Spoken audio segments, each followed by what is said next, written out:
is Canterbury Rugby Football Union, Nathan Godfrey and Trevor McIntyre.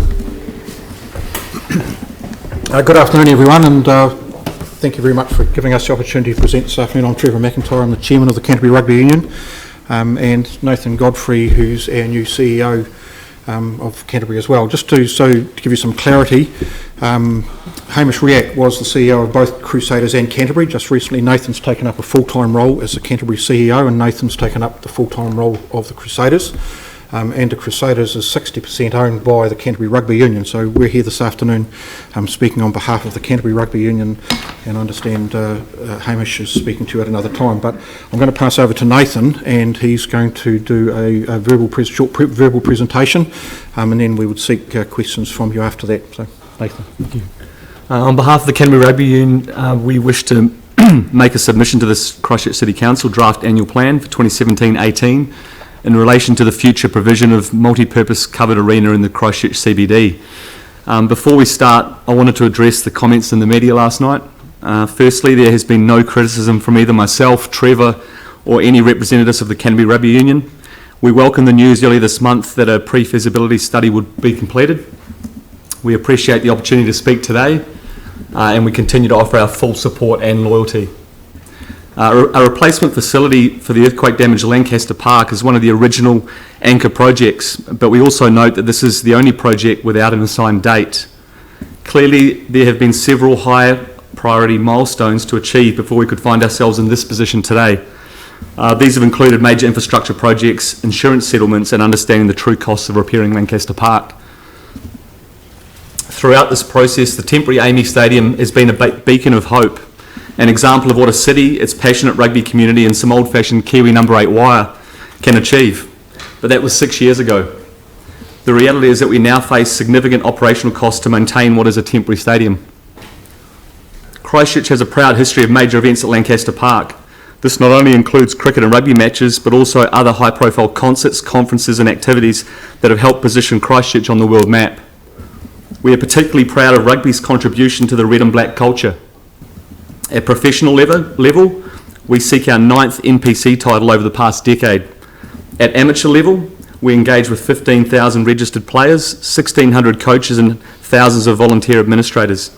We also support the Christchurch City Council's bid for All Black Test matches, which, given the introduction of the global rugby calendar and our lack of world-class stadia, continues to be a high risk. New Zealand Rugby are seeking destination locations for All Black Test matches, and as such we can no longer rely on hardship. We grow concerned that the commercial goodwill that once existed in our business community is being replaced by pressure points in our sponsor portfolio. The marketing research we conduct demonstrates a serious risk to our fan experience that will continue to decline our crowd attendance. Our submission today includes the following 5 points. 1.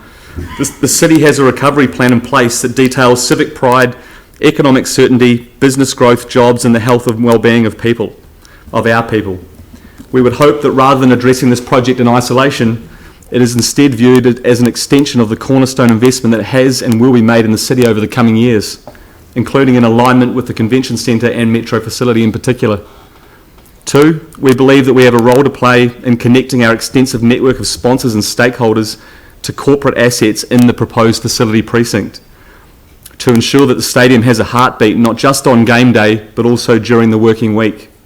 We are committed to opening these doors and making sure that this project is sustainable in the medium to long term. 3, Hagley Oval has demonstrated the tangible benefits to Christchurch in having a sporting venue to call home. Hagley Oval has attracted top international cricket matches, including successfully hosting the 2015 Cricket World Cup. The cultural and economic benefit to the city from Hagley Oval has driven positive community sentiment. A new multi-purpose arena will see opportunities for rugby, rugby league, football, concerts and other community events, and on an even larger scale than Hagley Oval.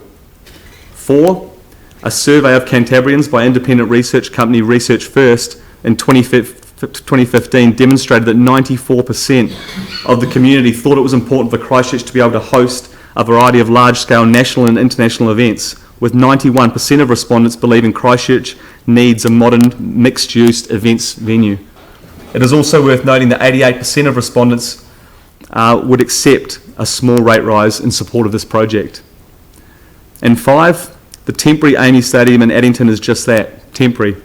It has limited capacity, lacks international standard corporate facilities, and has become increasingly uncomfortable for patrons and difficult to access at busy times, and most significantly presents increasing maintenance costs.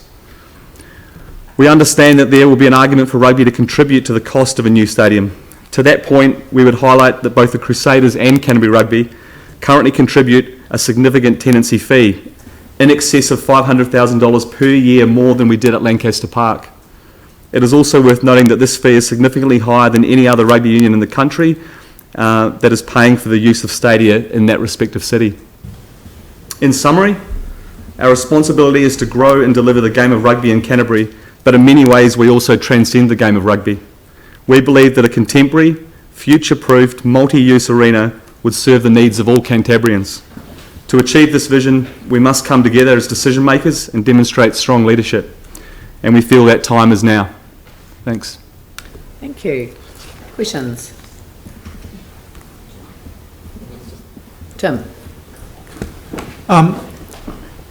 We've obviously started work on this with the pre-feasibility. I'm just looking at some of the info.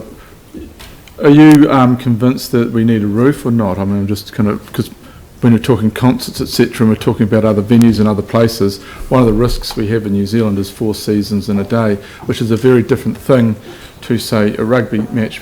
But if you do think back and remember way back to the previous Lions tour, where we were going to activate the Cathedral Square, which we did, but just fortunately shortly after the game, we had one of the worst hailstorms we've ever had, and it kind of killed all the activation in town. So I'm just thinking, what are your thoughts on that? Well, we're certainly of the view that having a roof will make it more multi-purpose. That certainly for big events where there's some risk of it being postponed because of weather, will be more attractive to promoters and tour operators and television rights people as well. I'd like to think there's some surety of being able to deliver the product from the stadium if it was not affected by weather. I do know for some of those large concerts as well, the insurance premiums are considerably less if there's a roof over the stadium and that they don't have to insure against weather loss. So, a quick second question. Presuming it's the same for you and NZAU, etc. So, for instance, if that hailstorm had come in earlier in the previous Lions tour, that it would be the same as any promoter. That if it's called off, that you get a hit because of you've got to refund tickets, etc., and you'll be covered, or you'll be paying the same insurance as any promoter. Is that correct? Yes, that's correct. So it's obviously in everyone's best interest if there were a roof. I'll just quickly follow up Trevor's answer, talk about the case study, I guess, in Melbourne, in the tennis stadiums, and the fact that previously there was one that was roofed, and I think there's almost 3 now. The ability to be able to bump in and bump out for multiple events and host other sporting codes, I think is a massive benefit, and we have that opportunity to future-proof the stadium now. Yeah. Correct. Yeah. Just testing you. Aaron? Yeah, obviously cost is a big one on developing a venue like this. And I've seen some work done on some retractable, inflatable roofs that are used overseas. I quite like those. They have a pretty long life. And they're in North America where they get way heavier snow than we'll ever get. So that would be one. And of course, that would give us the ability to potentially have a real grass indoor surface, which would be, I think, the first in the world because they're all mixed with a part fake, part real. So that would give us a point of difference. But to make it even more attractive and put more people in, the north side, we could potentially have an embankment. Now, this is my thoughts only, this is not a council position, but does the IRB allow for embankments now? Because I know they'd moved to a position where all major games had to be all seated. Have they reconsidered that in recent years, given the cost of stadia around the world? I'm not aware that they have, and I'm not aware of any stadia or arenas that are being built with standing only or part standing. Yeah, I was only thinking about on one side. When I go to sport myself, I normally stand. Well, Adelaide Oval is probably the example that you'd use. That has one end of the stadium that's standing only. Right. And is that successful for them? Absolutely. They're the number one AFL attendance in the competition. I have such a bad memory of the embankment on a certain day. I think it was 1986, was it, when we lost to Auckland? Sorry, I'll never get over it. So, no, thank you very much, and appreciate your comments earlier as well. I think that sometimes when we put pen to paper to write a submission on an annual plan, and it gets picked up and interpreted in a particular way, it was written before the pre-feasibility was announced, so clearly I've heard what you've had to say in terms of the pre-feasibility. I imagine Hamish Riek will say exactly the same thing when he arrives. We've got progress happening. Yep. It was clear that the council had to put the stadium multi-use arena out in our long-term plan. If everything stacks up and we can get a good result, win-win for the city, so that it does pay for itself. I mean, that's the trouble. You don't want to build a stadium that's empty every other day of the week and not full every Saturday either. So we want to have a multi-use venue that is capable of hosting a range of things. And I mean, in Australia, a lot of them are the convention centres. You know, they're not. You don't have a separate convention centre because the environment around it creates all of the facilities, hotels, etc. So I think that possibility will enable us to consider bringing it forward in the LTP, but that's a wee way off. But thank you very much for your submission. Thank you for the opportunity.